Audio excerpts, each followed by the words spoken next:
to Nigeria in terms of proceeds, transfers through Western Union and all that. Can you imagine if we create a market that can feed these people in terms of agricultural produce?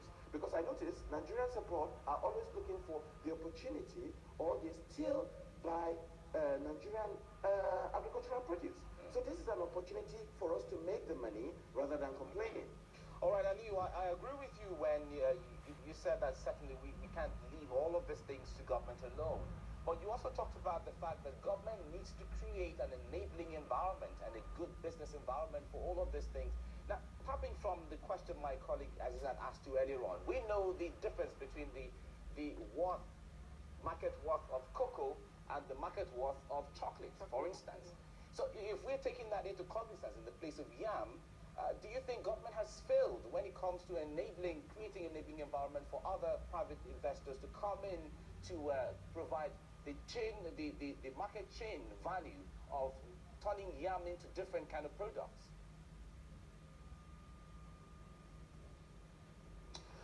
Now, I could say government has failed in terms of infrastructure, electricity. I can say government has failed in terms of infrastructure and electricity, but I wouldn't say yam exportation. I can't blame that on government, or I cannot blame agriculture on government, because, government is supposed to provide the land is already there. The biggest resource we need in agriculture is land, so the land is already there. So what it entails now is, people coming together and forming unions, forming cooperatives, and harnessing what we already. Agriculture is available to everybody, and it doesn't require lots. So we cannot really wait for government and say we have to blame government because we cannot export yam. I don't think that's correct. I can blame government because there's no electricity. I can blame government because there's no road, but I wouldn't blame yam exportation, yam harvesting, yam farming on government.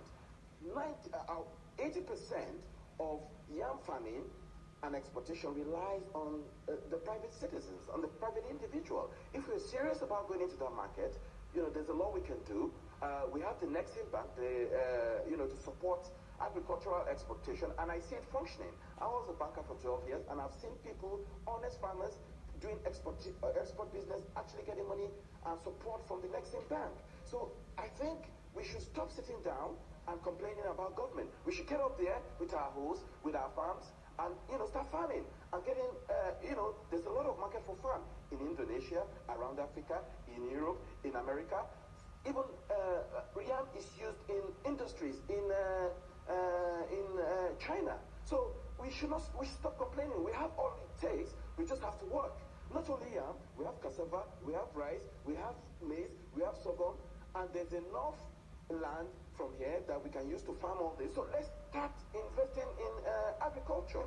There's a lot of Chinese people out there and they're taking advantage and using our land to extensive farming. So all right, we should stop complaining. Aliyu, thank you so much for your analysis. A lot of people are going to say, well, there's a lot of land, but the land tenure system, arable land, but how to access it is one thing else. But we thank you very much for talking to us this morning. Aliyu Audu, business analyst, joining us from our Abuja studios. Thank you so much. Thank you for joining us. Well, the cross-section of political